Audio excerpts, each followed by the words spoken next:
Graça e paz, queridos.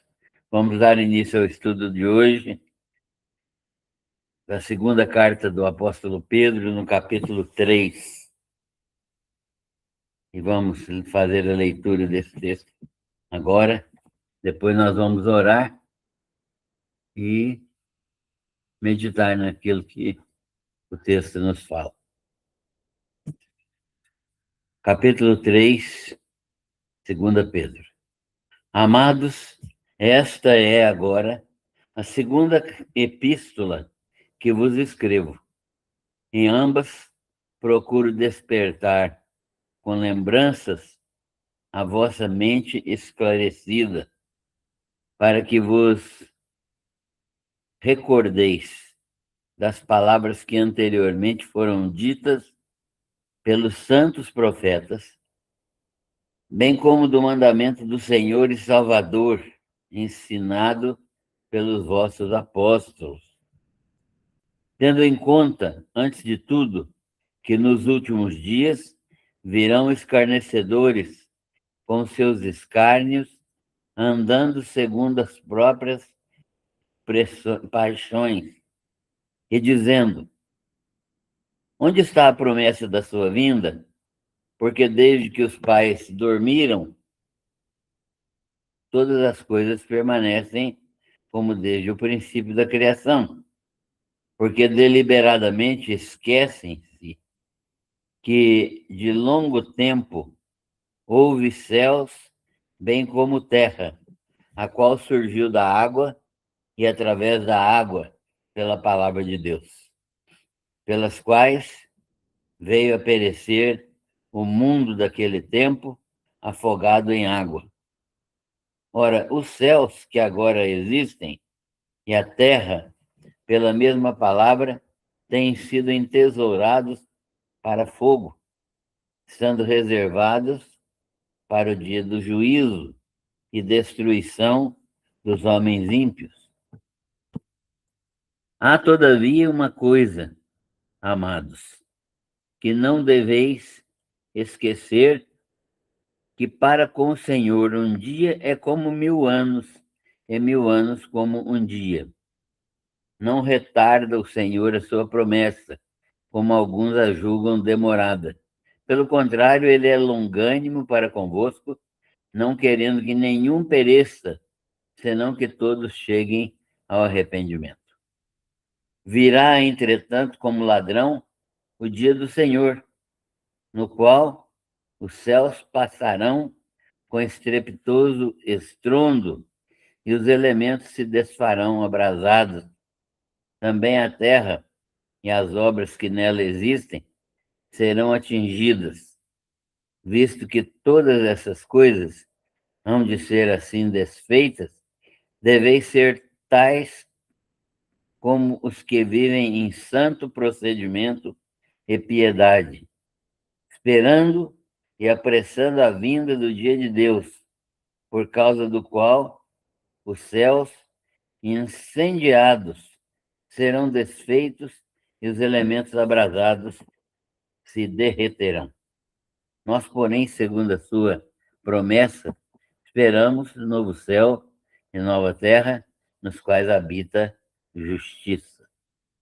Por essa razão, pois, amados, esperando estas coisas, empenhai-vos por ser achados por ele em paz, sem mácula e irrepreensíveis, e tende por salvação a longanimidade de nosso Senhor, como igualmente o nosso amado irmão Paulo vos escreveu, segundo a sabedoria que lhe foi dada, ao falar acerca destes assuntos, como de fato costuma fazer em todas as suas epístolas, nas quais há certas coisas difíceis de entender, que os ignorantes e instáveis deturpam, como também deturpam as demais escrituras para a própria destruição deles. Vós, pois, amados, prevenidos como estáis, de antemão, acautelai-vos, não suceda que, arrastados pelo erro destes insubordinados, descaiais da vossa própria firmeza. Antes, crescei na graça e no conhecimento de nosso Senhor e Salvador, Jesus Cristo. A Ele seja a glória, tanto agora como no dia eterno. Amém. Esse é o texto do capítulo 3 da segunda carta de Pedro, aquelas igrejas que nós já mencionamos. Vamos orar.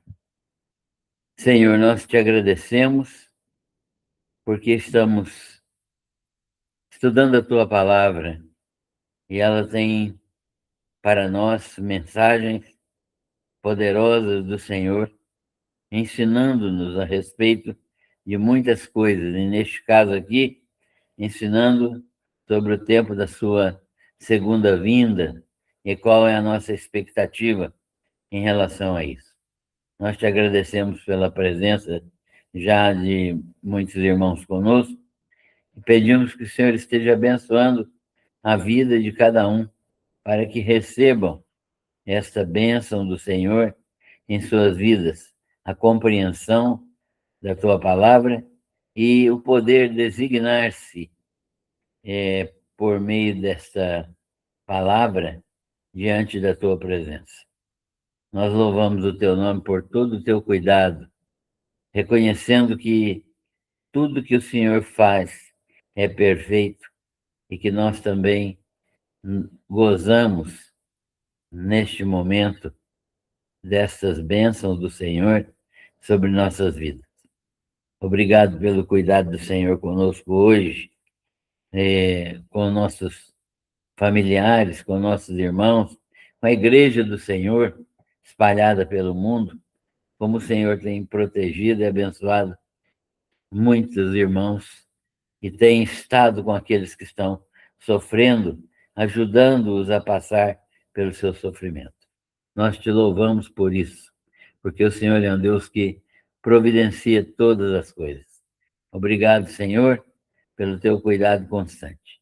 Nós oramos e agradecemos por tudo, em nome de Jesus. Amém. Muito bem, irmãos. Nós temos estudado essa carta desde o início já, a carta de Pedro, né? As duas cartas de Pedro, primeira e a segunda, e nós estamos terminando já a segunda carta de Pedro.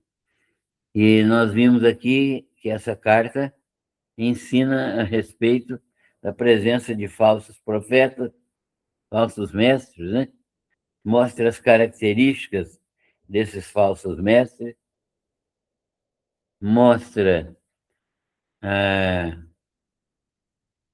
exemplo da ação justa de Deus para com eles, como é que Deus vai tratar esses falsos mestres, e mostra como que nós devemos agir quando descobrimos ou quando convivemos com esses falsos mestres.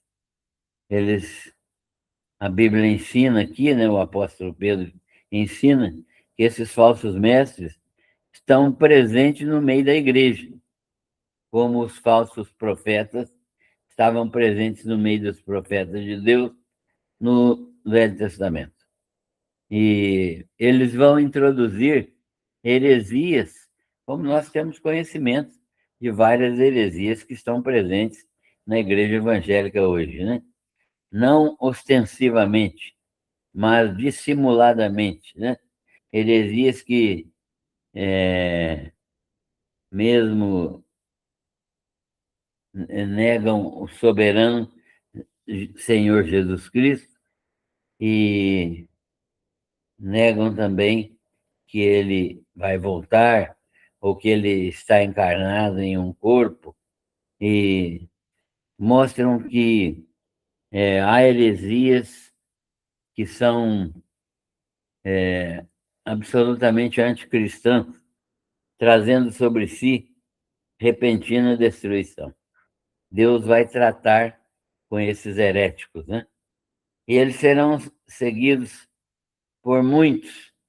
Vai haver uma situação de prostituição doutrinária. Muitos seguirão, já seguem hoje, né? A essas heresias. Trarão sobre si repentina destruição, serão seguidos de muita influência negativa dos falsos mestres, como farão também comércio com as igrejas, das igrejas, né? E eles serão condenados, sua condenação é certa, e o apóstolo Pedro dá o exemplo dos anjos que perderam a sua posição, né? Perderam sua posição, foram precipitados no abismo, e fala também do exemplo de Balaque e Balaão, né?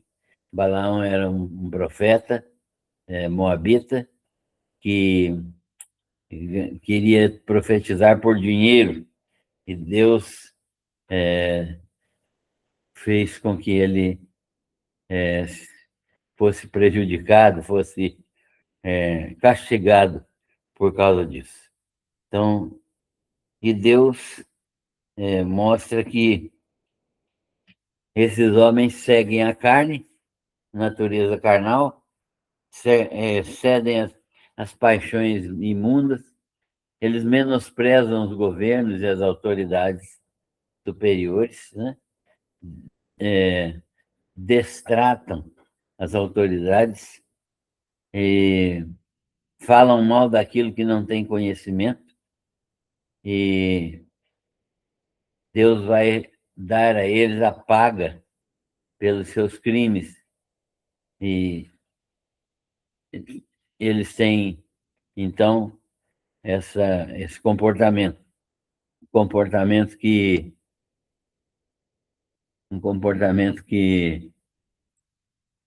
não é um comportamento adequado, e, portanto, é um comportamento que Deus vai punir. Eles receberão um pagamento, né, proporcional aos seus crimes. O apóstolo Pedro fala de salário da injustiça para com aqueles que praticam a injustiça, né? Os falsos mestres. Têm os olhos cheios de adultério, luxúria, satisfeitos nas suas mistificações, insaciáveis no pecado, têm um coração exercitado na avareza, abandonam os retos caminhos do Senhor, seguem o exemplo de Balaão, não é, como nós vimos já na semana passada. Eles, então, são fontes sem água, resta-lhes a condenação das trevas, cheios de vaidade, de carnalidade, prometem aquilo que não têm e demonstram não terem mudado a sua natureza. Então, esses falsos mestres já estavam nas igrejas, e Pedro, então, está abrindo os olhos das igrejas contra esses falsos mestres. E hoje em dia nós temos falsos mestres também espalhados por todas as igrejas. E nós, talvez por sermos uma igreja menor e mais tradicional, nós temos, e estudamos muito a Bíblia, nós temos tido cuidado de não permitir que falsos mestres proliferem na igreja. Mas as igrejas onde o estudo da palavra de Deus não é sistemático, e onde os pastores não exercem sua autoridade no sentido de buscarem a palavra de Deus em primeiro lugar, e pregarem outra coisa, ou facilitarem a pregação de outras coisas, de outras doutrinas, então essas igrejas se corrompem com facilidade diante do ensino desses falsos mestres. No texto de hoje, Pedro vai dar uma visão do futuro, uma visão mais voltada para o que é que vai acontecer, né? E ele começa, então, dizendo para os crentes que esta carta que ele está escrevendo agora é a segunda carta que ele escreve, e nas duas, né? Na outra, primeira, e nesta, ele procura despertar nos crentes, na mente deles, as lembranças necessárias para que eles se recordem das palavras que foram ditas pelos profetas e pelos apóstolos. Pedro está demonstrando aqui que as palavras ditas pelos apóstolos, como mandamento do Senhor, são palavra de Deus. Há muita gente que tem dúvida se a Bíblia é realmente a palavra de Deus, se ela tem palavra de Deus, se ela contém alguma coisa de Deus, mas a Bíblia, quando fala de si mesma, ela dá um testemunho de que ela é inteiramente a palavra de Deus. Então, o texto mostra aqui que ele escreveu cartas para os irmãos e para que eles recordassem das palavras que tinham ouvido ou a partir da pregação dos santos profetas do Novo Testamento. Silas era um profeta do Novo Testamento, né? E ele exercia esse papel. Ágabo também era um profeta do Novo Testamento. O papel desses profetas era pregar a palavra de Deus. Não tem nada a ver com adivinhar o futuro, embora Ágabo tivesse profetizado sobre o futuro do apóstolo Paulo, mas não era esse o ofício dos profetas. O ofício de profeta era pregar o evangelho de uma maneira que consolasse, confortasse, exortasse as igrejas. Paulo, aos Coríntios, no capítulo 14, 1 Coríntios, no capítulo 14, mostra qual era o papel do profeta no Novo Testamento. E o texto diz assim, 14, 1 Coríntios 14, no comecinho do capítulo. Ele diz assim: o que profetiza fala aos homens, edificando, exortando e consolando. Então, o profeta do Novo Testamento, ele profetiza falando aos homens, edificando, exortando e consolando os homens. E ele diz que aquilo que os apóstolos escreveram por ordem de Jesus Cristo é palavra de Deus. É palavra de Deus. Então ele diz assim: para que vos recordeis das palavras que anteriormente foram ditas pelos santos profetas, bem como do mandamento do Senhor e Salvador, ensinado pelos vossos apóstolos. Ele está confirmando aqui que a palavra apostólica é uma palavra confirmada pelo Senhor, e essa palavra também tem o mesmo peso, a palavra dos profetas, né? Do Velho Testamento, do Novo Testamento, tem o mesmo peso de palavra de Deus. Então, o registro disso aqui na Bíblia demonstra que nós temos a palavra de Deus encaixada completamente na Bíblia, né? nem tudo que está na Bíblia é uma palavra que seja, que seja de Deus, no sentido de que homens também falaram, o próprio diabo falou. Mas o registro destas coisas, para a nossa edificação, é um registro ordenado por Deus. Então, a Bíblia se torna a palavra de Deus por causa disso. Tudo que está registrado veio da orientação de Deus. Tendo em conta, diz o apóstolo, que antes de tudo, é preciso ter em conta que nos últimos dias virão escarnecedores com seus escárnios, andando segundo as próprias paixões. Então, ele está confirmando aqui que nos últimos dias, que é o tempo, últimos dias aqui, é o tempo em que nós estamos e estaremos vivendo, né? Desde o início da era da igreja até o final, é chamado de últimos tempos na Bíblia. E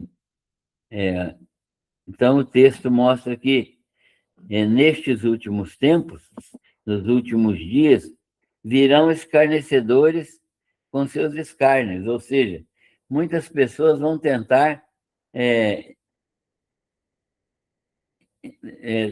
tratar a Bíblia com escárnio, né? Com falta de respeito, com incredulidade, vão procurar desacreditar a Bíblia, né? Vão procurar fazer da Bíblia chacota e dizendo o quê? Que eles... Onde é que está a promessa da sua vinda, né? E vão perguntar, se Jesus disse que ia voltar, por que ele ainda não voltou, né? E isso começou desde o início, desde o final do primeiro século do cristianismo. Já começou essa inquisição, né? Essa inquietude em relação à segunda vinda de Jesus. É claro que a igreja do primeiro século já esperava a segunda vinda de Jesus. Mas quando isso foi se acumulando, segundo século, terceiro século, muitos deixaram de acreditar e passaram a questionar se esse era um fato verdadeiro ou não, né? E o apóstolo Pedro, então, diz que, tendo em conta, antes de tudo, que nos últimos dias virão os escarnecedores com os seus escárnios, andando segundo as suas próprias paixões. Então, eles andavam orientados pelas paixões carnais e perguntando onde é que está Jesus? E muitos duvidavam, inclusive, que ele voltaria. Como hoje, né? Nós temos pessoas hoje, dentro daquilo que é chamado de fé cristã, que não acreditam na segunda vinda literal de Jesus. Não creem que ele virá literalmente, não creem que ele fará qualquer coisa neste mundo, porque ele está demorando muito e é possível que ele não venha. Que a vinda de Jesus hoje fica restrita ao dia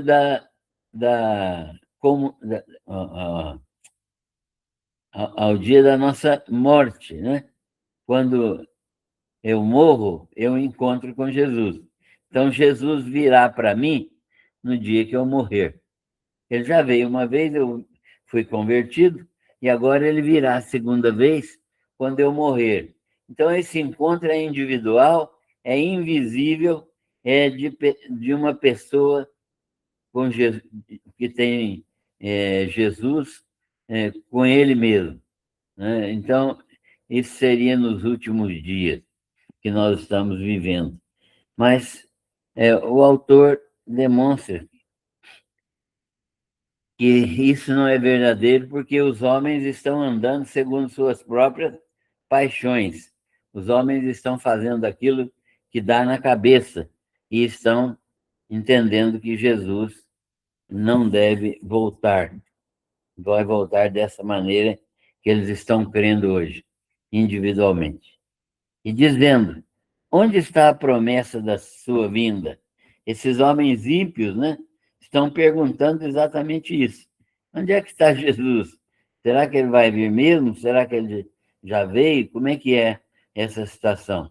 E eles estão andando em desobediência, segundo as próprias paixões.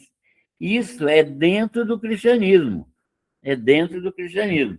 Ele não está falando daquilo que é predominantemente fora do cristianismo. Ele está falando dentro daquilo que é um nome amplo de cristianismo, que abarca muita gente, muitas pessoas, né? Que dizem que conhecem a Cristo, mas que não conhecem. Então, essas pessoas andando segundo as próprias paixões e dizendo: onde está a promessa da sua vinda? Cadê? Ele não prometeu? Por que ele não veio ainda, né? Por que desde que os pais dormiram, desde que os antigos, os antepassados dormiram, todas as coisas permanecem como desde o princípio da criação? Cadê? Jesus vai voltar? Nada. Ele nunca voltou, nem vai voltar, nunca mudou nada. A criação continua a mesma. Essa é a argumentação desses homens que o apóstolo Pedro está falando deles aqui, desde o princípio da criação. Então, eles deliberadamente esquecem que de longo tempo, houve céus, bem como terra. Eles esquecem que há um Deus que iniciou todas as coisas, que é o Criador de tudo, né? Que se há um Deus que criou todas as coisas, é Ele que tem o direito de terminar todas as coisas. Então, como Ele estabeleceu criar todas as coisas no tempo que Ele quis, Ele estabelece também terminar todas as coisas no tempo que Ele quiser, e no tempo do seu propósito eterno, no tempo da sua realização máxima, da sua obra redentora e criadora e redentora, né? Isso tem a ver com o seu domínio. E eles, então, estão procurando enganar as pessoas, dizendo que isso não vai acontecer, que ele não vai voltar. Porque desde que os pais dormiram, morreram, né?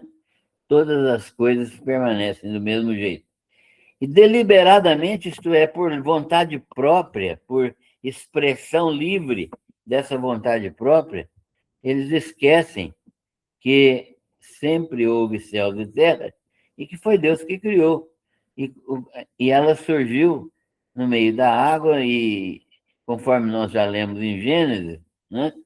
E através da água pela palavra de Deus. Então foi Deus o criador de todas as coisas, criou as situações antes da criação da Terra, que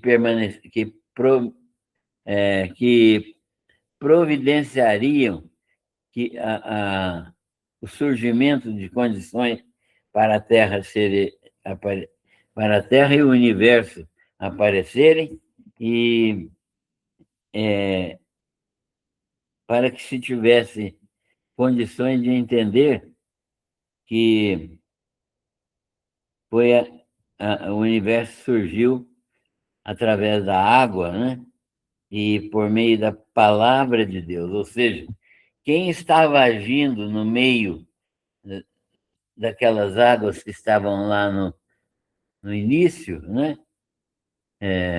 Conforme nós já lemos lá em Gênesis 1, quem estava agindo lá era a palavra viva. Quem é a palavra viva? A palavra viva é o Senhor Jesus. Nós vamos ver o texto de Gênesis 1 para a gente entender o que estava acontecendo lá. Olha o que Gênesis 1, versículos 1 e 2 fala. No princípio, criou Deus os céus e a terra. No princípio do quê? No princípio da criação, quando não existia nada. Quando não existia nada. Deus criou os céus e a terra. Isso significa que verdadeiramente Deus colocou todas as coisas em evidência, né? Tirou da, do invisível e passou para o visível todas as coisas que ele chamou de início de todas as coisas, né? Criação do céu e da terra. A terra era sem forma e vazia. Deus começou a trabalhar, né? Ele poderia ter criado instantaneamente, poderia, mas aqui há uma ação pedagógica de Deus demonstrando a criação por etapas para ensinar o próprio homem, o próprio ser humano, que a vida é constituída por etapas e que Deus soberano, que poderia ter feito tudo em um único momento, escolheu fazer por etapas para trabalhar e para demonstrar que o homem precisa de repouso, o homem precisa de boa alimentação, o homem precisa de trabalhar, mas precisa também descansar, precisa levar uma vida reta e feliz para viver na presença de Deus. Então, o texto de Gênesis mostra isso, que a terra era sem forma, vazia, havia trevas sobre a face do abismo e o Espírito de Deus pairava por sobre as águas. É dessas águas aqui que o apóstolo Pedro está falando, né?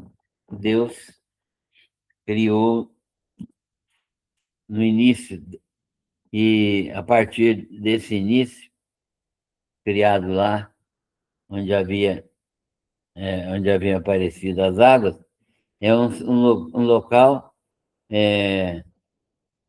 onde Deus se manifestou o seu poder, criando todas as espécies de plantas e animais, todas as, as, os, os, o- materiais que a gente precisa saber, né, tudo aquilo que existe hoje de material no solo, né? O solo brasileiro é muito rico nisso, e solos de outros países, Deus criou de, de uma maneira ímpar, dentro da perspectiva de abençoar a vida de Adão e Eva, né, que foram criados por último para gozar das bênçãos dessa terra. Então, no, os falsos mestres estavam perguntando que onde estava isso tudo, né? E porque esqueceram de longo tempo que os céus e a terra foram criados e através da água surgiu a terra, né? E todas as coisas pela palavra de Deus, pelas quais veio perecer o mundo daquele tempo afogado em água. A mesma água que foi um dos fatores positivos da criação foi usada depois por Deus para destruir a maldade do mundo, né? Destruindo os seres humanos que estavam absolutamente corrompidos, né? E que morreram no dilúvio, a família de Noé, né? Escapou do dilúvio por meio da arca. Deus, então, poupou a vida de Noé porque ele era varão justo, ele tinha se arrependido dos seus pecados e estava na presença de Deus continuamente. Então, Deus deliberadamente esqueceu que as coisas, Deus deliberadamente realizou que aquilo que os homens não podiam realizar, que é a criação de todas as coisas, e a preparação para a criação do homem e a vinda depois daquele que perdoaria todos os pecados dos homens. Então, essas coisas vieram a perecer, essas coisas vieram a, essas coisas trouxeram perecimento, né, para o mundo daquele tempo que morreu afogado em água. Por quê? Porque não viveu de acordo com a vontade de Deus. E eles viveram em longo tempo deliberadamente pecando, esquecendo que Deus havia criado o mundo para a sua glória. Então, os céus que agora, Pedro está falando que os céus que agora existem, né, e é o mesmo céu do tempo de Pedro, não mudou nada, e a terra, pela mesma palavra, tem sido entesourado para fogo, ou seja, Deus está reservando o, ju, o final desta nossa civilização humana para o fogo. Vai haver destruição. Deus tinha prometido a Noé que nenhum tipo de morte por dilúvio, por afogamento, viria novamente ao mundo, né? Então, Deus prometeu isso a ele, e demonstrando que tudo seria destruído, tudo aquilo que é contra a natureza divina seria destruído e estava sendo guardado para o fogo. Que fogo é esse? É o fogo do juízo. Estando reservados, então, essas coisas para o dia do juízo e da destruição dos homens ímpios. Vai haver, então, uma hecatombe, né? uma situação de dano completo por meio do fogo para aqueles que não crerem em Jesus Cristo como Senhor e Salvador. Então, mas eles estão achando que isso está demorando muito, né? Os mestres estão criticando essa demora. Mas Pedro está dizendo que essa demora é aparente. Porque o que é demora para nós? Demora para nós é aquilo que nós queremos que se satisfaça os nossos desejos imediatamente e aquilo não acontece imediatamente. E um minuto pode ser tão agoniante como uma hora. Uma hora pode ser tão agoniante como um dia. Né? Um dia pode ser tão agoniante como um mês. Depende muito da nossa expectativa e dos desejos iníquos do nosso coração. Mas há, todavia, uma coisa que, segundo Pedro, nós não devemos esquecer, que é a relatividade do tempo para Deus. Ele diz assim que um dia é como 1000 anos, e 1000 anos é como um dia.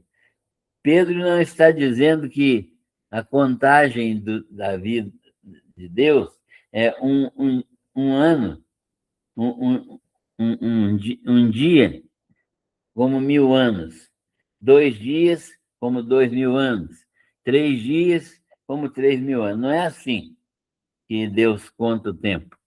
E nem como 1000 anos é como um dia.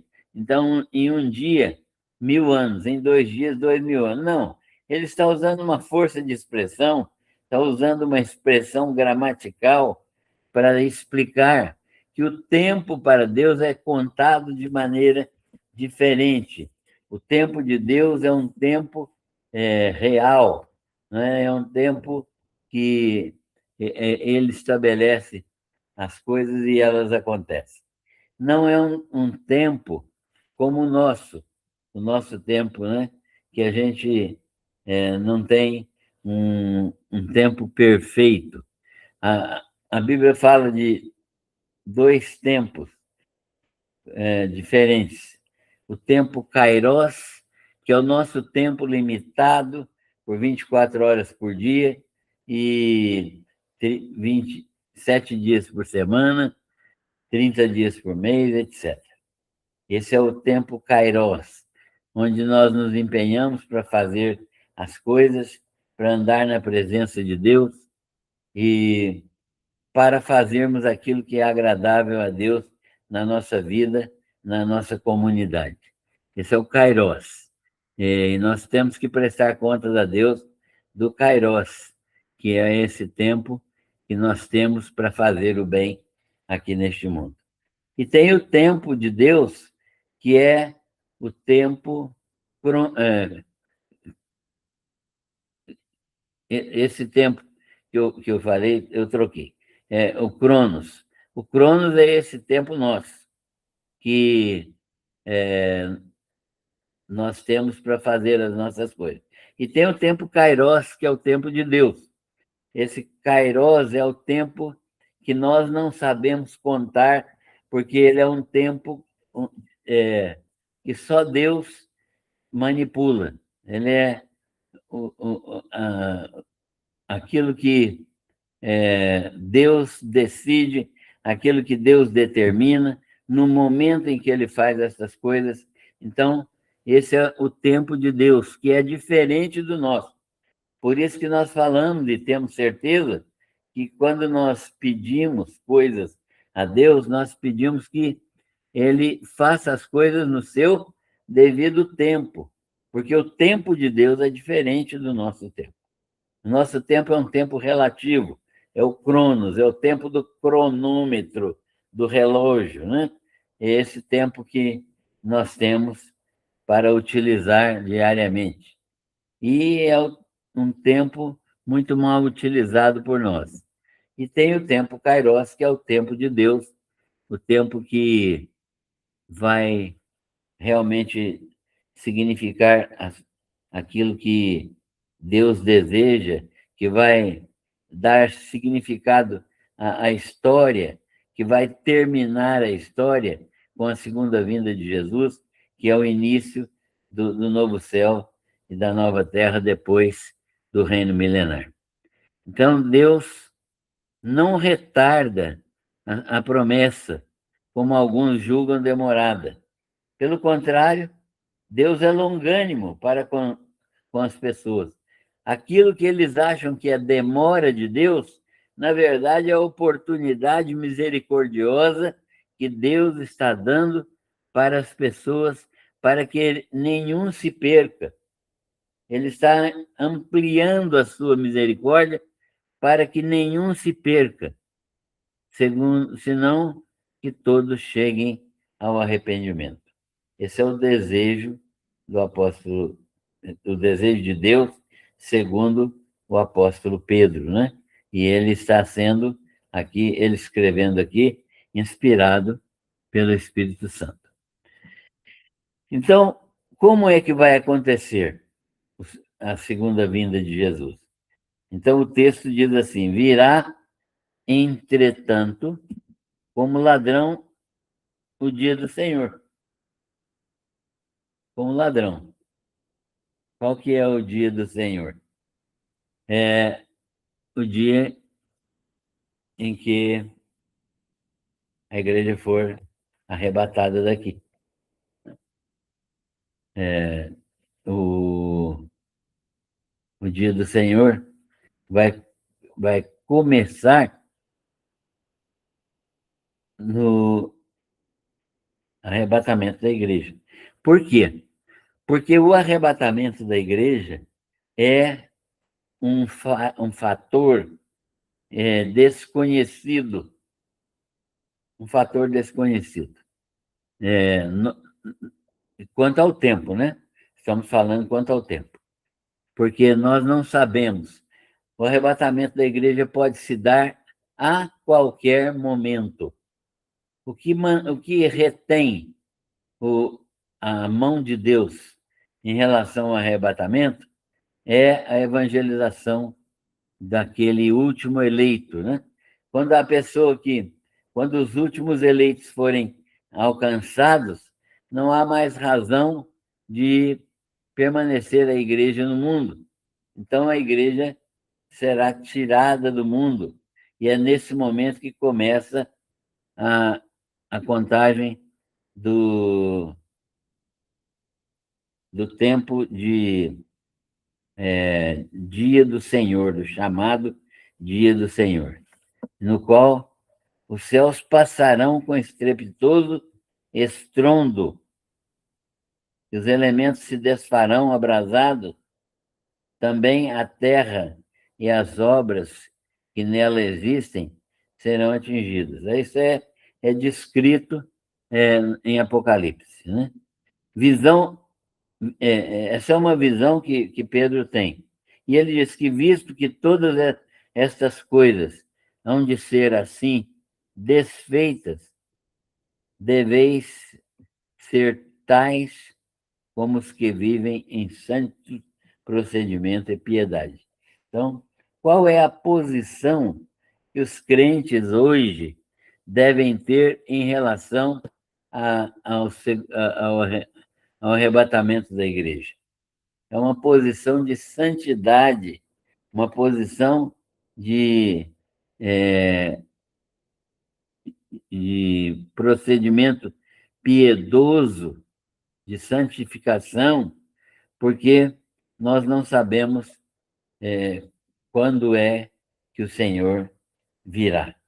E esperando e apressando a vinda do dia de Deus. Ou seja, quanto mais a igreja se santifica, quanto mais ela anda na presença de Deus, e quanto mais ela evangeliza, nesse sentido, nós estamos, de uma maneira muito, muito clara, segundo o apóstolo aqui, atuando para que o dia do Senhor seja antecipado, né? Para que o dia do Senhor chegue mais próximo, chegue mais rápido, né? Então, isso pode acontecer a qualquer momento na nossa existência, e esse é o começo do dia do Senhor. Esperando e apressando a vinda dele, do dia do Senhor, por causa do qual os céus incendiados serão desfeitos e os elementos abrasados se derreterão. Vai ser uma convulsão generalizada em todo o universo. Nós, porém, olha a posição dos crentes, nós, porém, segundo a sua promessa, esperamos novos céus e nova terra, nos quais habita a justiça. Então, nós sabemos que não é o fim, né? Nós sabemos que vai haver um novo céu e uma nova terra para aqueles que são salvos em Jesus Cristo, aqueles que receberem a graça da salvação. Por essa razão, então, nós devemos esperar essas coisas com expectativa. Devemos aguardar com expectativa essas coisas, empenhados por sermos achados em paz uns com os outros, sem pecado e irrepreensíveis. Então, é o modo como o crente deve viver. Como é que você está vivendo? O texto diz que nós devemos viver hoje em paz, relacionamentos pacíficos, né? De amor uns pelos outros, que é o vínculo da paz. E sem mácula, isto é, sem pecado, sem uma atitude pecaminosa, sem uma prática hedionda na nossa vida, né? sem, sem idolatria, sem feitiçaria, sem luxúria, sem lascívia, sem mentiras, sem qualquer outro tipo de pecado ou pecados ou atitudes pecaminosas. Sem essas atitudes pecaminosas, nós devemos aguardar aquilo que Pedro chama de uma nova vida, sem mácula, quer dizer, sem defeito algum, e sem irrepreensíveis, sem nada que permita chamar a nossa atenção, porque estamos vivendo uma vida na plenitude do Espírito Santo. E devemos ter por salvação a longanimidade de nosso Senhor, ou seja, sabendo que não é por causa da nossa prática que nós somos salvos, mas porque nós somos salvos pela longanimidade de Deus, né? Longanimidade de Deus. E somos salvos para exercer esta vida prática. Não somos salvos pela prática, mas nós somos salvos para a prática dessas coisas. E nós devemos viver, então, aguardando a longanimidade de Deus, do mesmo modo que o apóstolo Paulo também ensinou nas próprias igrejas da, da, da região da Ásia Menor. E aí ele diz, né, que Paulo falou acerca desses assuntos, como também falou em todas as suas epístolas, em todas as suas cartas, desta situação, mas nas quais há certas coisas difíceis de entender, né? O apóstolo Pedro está dizendo que até aquilo que Paulo escreveu traz dificuldade de entendimento. Tal era a compreensão do apóstolo Paulo, mas que Deus revelou. Então, há coisas certas que Paulo ensinou, mesmo difíceis de entender, que os ignorantes e instáveis, aquelas criaturas que, né, pensam que são, mas não são, né, cristãos, eles torcem essas coisas, deturpam essas coisas, como também deturpam as demais escrituras. E olha aqui um outro texto interessante, quando Pedro está dizendo que aquilo que Paulo escreveu é escritura de Deus, né? Aquilo que Paulo escreveu é palavra de Deus. Visto, pois, amados, essas coisas, né? Vós deveis estar prevenidos, como estáis de antemão. Acautelai-vos, para que não suceda que, arrastados pelo erro dessas pessoas insubordinadas, né, levados por esses erros, vocês possam descair da vossa própria firmeza. Então, Pedro reconhece que quando nós nos misturamos com essas pessoas que não têm um conceito adequado de salvação, que não sabem sobre o desenrolar do futuro e como se dará o julgamento final, e como se dará a tribulação, e como as coisas acontecerão, né? Então, quando nós nos misturamos com essas pessoas, nós também corremos o risco de nos tornarmos insubordinados e descair da nossa própria firmeza doutrinária.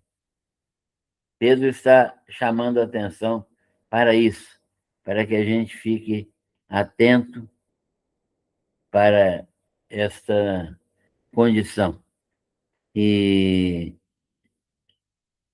ele, então, deseja que nós pratiquemos o crescimento na graça. Ele diz assim: antes, crescei na graça e no conhecimento de nosso Senhor e Salvador Jesus Cristo. o recurso que nós temos contra esse tipo de variação, contra esse tipo de mudança, de alteração de conduta, é conhecer mais e mais do Senhor Jesus. Ele diz: crescei na graça e no conhecimento do Senhor Jesus, nosso Senhor e Salvador, e para que ele seja glorificado, tanto agora como no dia eterno. O dia eterno é o dia que vai começar, é a era que vai começar com a segunda vinda de Jesus aqui. Então, o texto de primeira e segunda Pedro nos leva a estudar melhor a, a doutrina da segunda vinda de Jesus, a doutrina que nos leva a compreender cada vez melhor o tempo da segunda vinda e o que é que precisa acontecer para que haja a segunda vinda. É dentro dessa perspectiva que a carta termina, desejando que nós tenhamos uma disposição de crescer na graça e no conhecimento de nosso Senhor Jesus Cristo. Essa palavra é uma palavra firme,